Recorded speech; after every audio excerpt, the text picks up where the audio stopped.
Hey guys, what up? It's your boy, Jada King Hefner, and I'm back again with your 2026 Tour Divide coverage, man. Time to get you updated. This is episode number 10. It's going to be a really, really quick show. Uh, I was going to save it for a little bit later.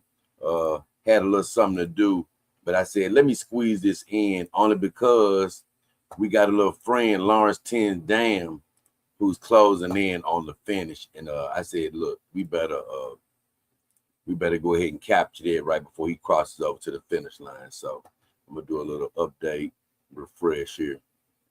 And as you can see, my guy is right on top of the finish line, getting ready to finish. He's at route mile 2660. Uh, I'm sorry, I'm sort of squinting here. Yeah, 2660. And he has about 40 miles or so to go. So he'll be getting that within the next couple of hours, knowing him. He's probably a pretty speedy guy, even though he does have this section right here, which I think they changed from being on the street to being off-road. So that's going to slow him down a little bit. But after that, he should be clear sailing all the way to the very, very end. And somebody was talking about this. Several people have mentioned of how they put that in the route, because it's like, hey, after going through everything you went through, it seemed like you should just be able to go ahead and sail on home on pavement to the end. And honestly, I've never got that far, but I feel the same way, man. Go and give me pavement to end the day. But hey, it is what it is. So Ten Dam did, in my opinion. I don't think Angus Young, who's in third place at route mile 2563, pretty much 100 miles behind. I don't think that he has any chance of challenging for second. He's probably just going to cruise on in for third. He's ahead of Mike Hall's record. Him, Miku Kanu, Xavier Chiriboga, all of them are ahead, finished in 3, 4, and 5 of Mike Hall's record if they hang on. So that's a cool thing. Felix DeBurge, LeBurge, my bad. Still number one single speed rider, riding strong in that sixth spot. So everything's still looking like it did pretty much. Megan Hackett, and my girl, who is not only a great rider, but like I say, she's one of the few that I actually slightly have talked to. And even without talking to her, you can just see her Instagram just got one of the sweetest spirits you ever want to see.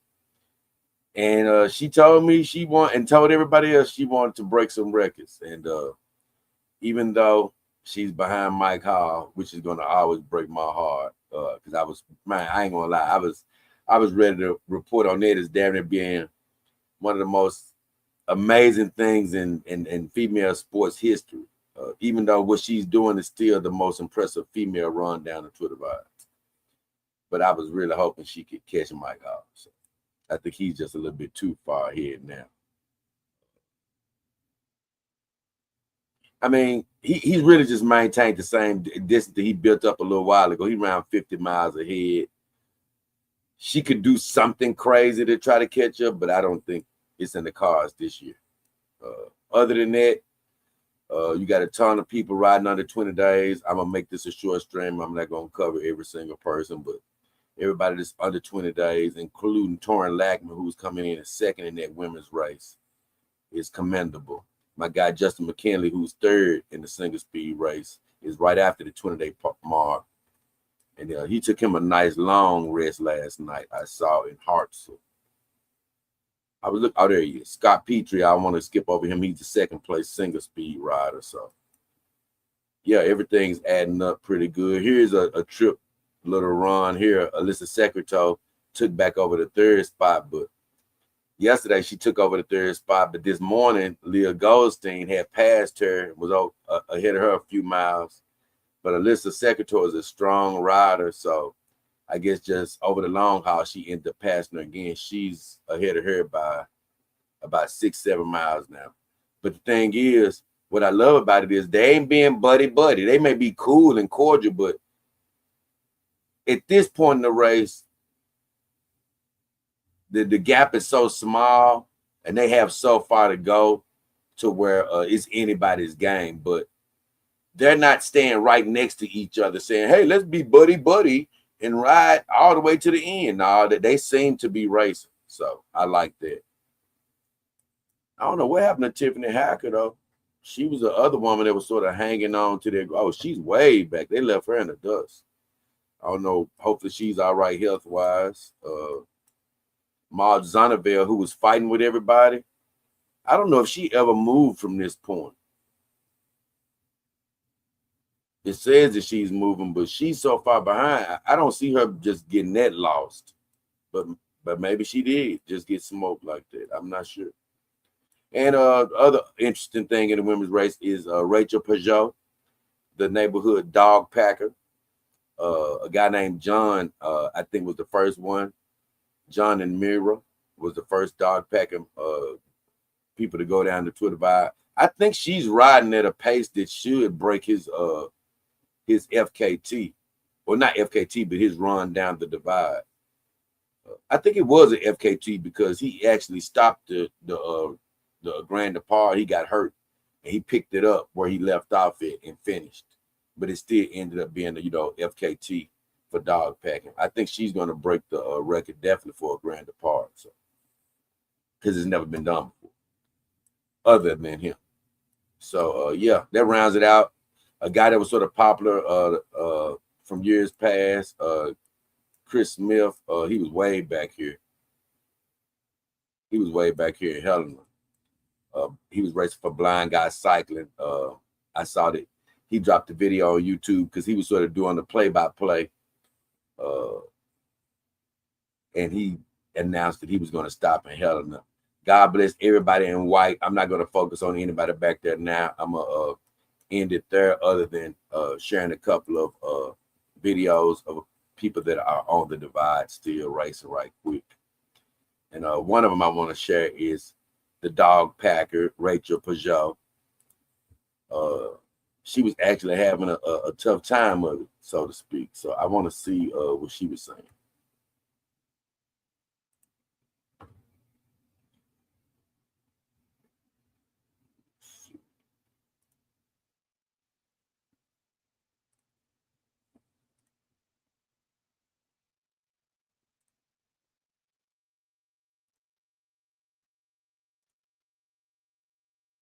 Okay.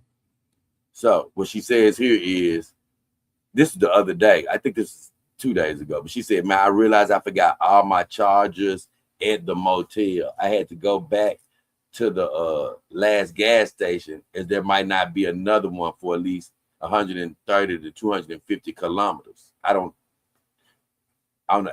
It's a ways, I say that. It's at least, I guess she's saying between 70 and 100 miles. So I don't really speak in kilometers. But she says, if you need a free battery bank, room 3 at the Teton Court Motel. So that's a nightmare for a bike packer to lose their batteries or all their chargeables at a hotel. And, she good spirited about it. Like she said, I guess she went back to a gas station to charge some stuff up or try to buy some stuff. Yeah, that's what she did. She went to go buy some chargers, I guess, to try to keep things charged up. But she did lose her battery bank, I guess. She got this little 10,000 amp battery bank that she bought. But to me, that's nothing. But either way, glad she was able to get something. But that's a nightmare to leave a hotel and all your charge and stuff is gone. And she was blessed to realize she left.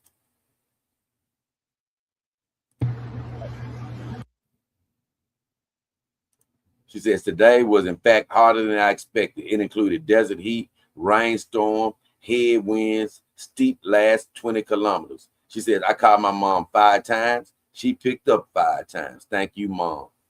Hey, a lot of people will frown upon the calling of loved ones to get support, because the original divide is supposed to be meant for you to bear all this heartache by yourself. But with cell phones and stuff over the years, like most riders are gonna touch bases with home at some point.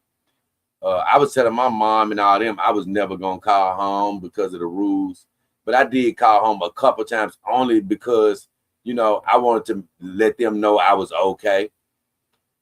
But I think the harder the rules is we're not supposed to even have any contact. But like I say, in this day and age, I don't know if you can actually expect that from anybody, to be honest.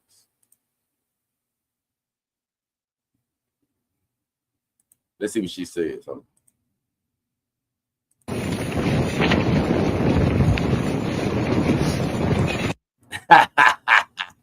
That was basically her saying this day been a piece of crap.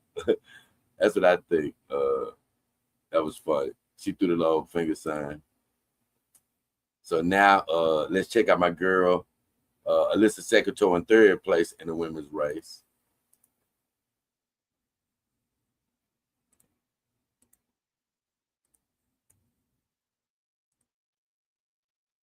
She got something interesting to show and say.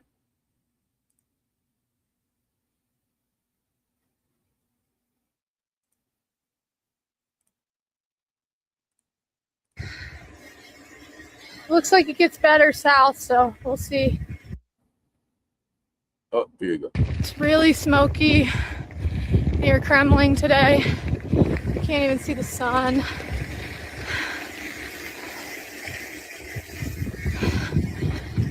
Would advise folks behind me to pick up a mask or something and Steamboat so you're not breathing this shit in all day. Looks like it gets better south, so we'll see. I guess she's saying that, hey, it's real smoky, it's real murky out there. I guess I did hear them say it wasn't a fire that was going to cause a detour, but it was some sort of a fire out there. So hopefully everybody being safe, and glad she did drop that little hint for everybody to grab a face mask. I think it'd be just smart to just have a little, not necessarily a buff, because a buff can get too hot, maybe, even though buffs tend to stay cool and stay warm when needed. But I'm thinking you can go cowboy like Rachel Peugeot and just have you a little scarf or something just in case for something like that. Hey, thanks for everybody checking in to the stream here. I am Panda says, hope I'm having a wonderful day. Thank you. Thank you, Get Crack. For me, it's best if you don't put the battery on the ground. Oh yeah, right. You I think it was still in the package though, but yeah, you're right though. It would drain the battery though. I think you're right on that. Last thing I'm gonna show is from my girl. Y'all already know. I'm gonna show Megan Hackett because I'm the biggest fan of the women's race, because the men's race was almost a joke, to be honest. The women's race is a bit of a joke, but at least it got a little bit of competitiveness in it. So, and I just think the women are they're just amazing, to be honest. Just what they can do out there. Here's a day 12 update, and I think it's something else I could show, but I'm not gonna show. I'm gonna end the stream here, so I can let you guys go. I just want to update you on Lawrence 10 Dam getting ready to win, and I want to just update a few other things, and we'll check back in another time. But now, section first. Morning.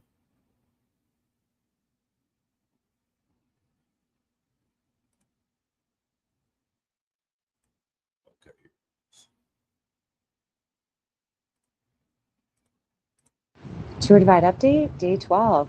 I started out with the CPT section first thing in the morning, and gonna say it wasn't bad. I think having realistic expectations for what the terrain and stuff it's going to be like really helps, because last time it came as a surprise. This time I knew it was coming, and yeah, just kind of made my way through it.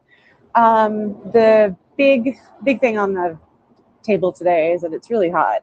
I'm in Albuquerque, it's like 33 degrees. I bumped into someone from the Divide Collective, Mir, riding northbound, and that was really cool, as well as some folks who toured with my uncle 2 years ago. So all sorts of randomness.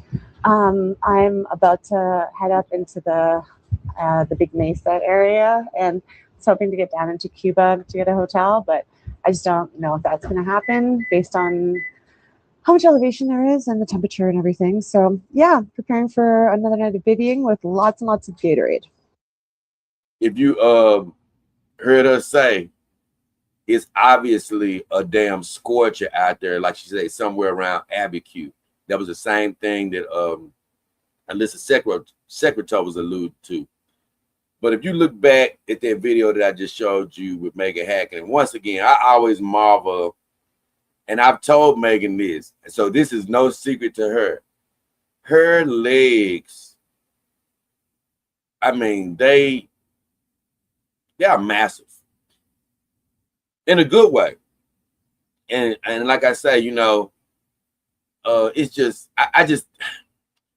I'm big on thinking about how some people are just born for things, and you know, we all are, you know. And like I say, it's crazy. Before I ever got into cycling like I am now, I used to think like, man, I think I was born to be able to ride the bike. I just thought the way my body was made and all was conducive to it. Now that hasn't been proven in any substantial way because I haven't done good at a race. I've only did one, so. And I didn't do good. So that hasn't been substantiated. But in Megan's case, if those legs weren't meant to cycle, I just don't know what else, you know, I mean, maybe running. But like you say, with her determined mindset and with their God-given physical ability, it comes out to doing what she's doing this year. And you can say the same for Bolsoni. I don't want to shortchange the men before I get her. I do want to say this. It's not that I'm shortchanging the men. It's more like when Bolsoni and Jim Perley is beating the field by 3 days, getting down. I mean, it's sort of just anticlimactic, and other people have been praising them, so I'm leaving it to them. Tim's Dam is having a hell of a run, but once again, it's sort of anticlimactic. Angus Young having a hell of a run. All of them faster than Mike Hall. It's just anticlimactic, but I'm praising everybody. But for me, I'm personally more amazed by the women, the single speeders, and the dog packer. So, but congratulations to everybody. But as of right now, hope you've been enjoying the coverage. I'm gonna get on out of here and let you enjoy the rest of your day. What she say? Panda the Torture says hands yellow, hard red. He was dropping emojis, I guess, and it just didn't come through. Okay.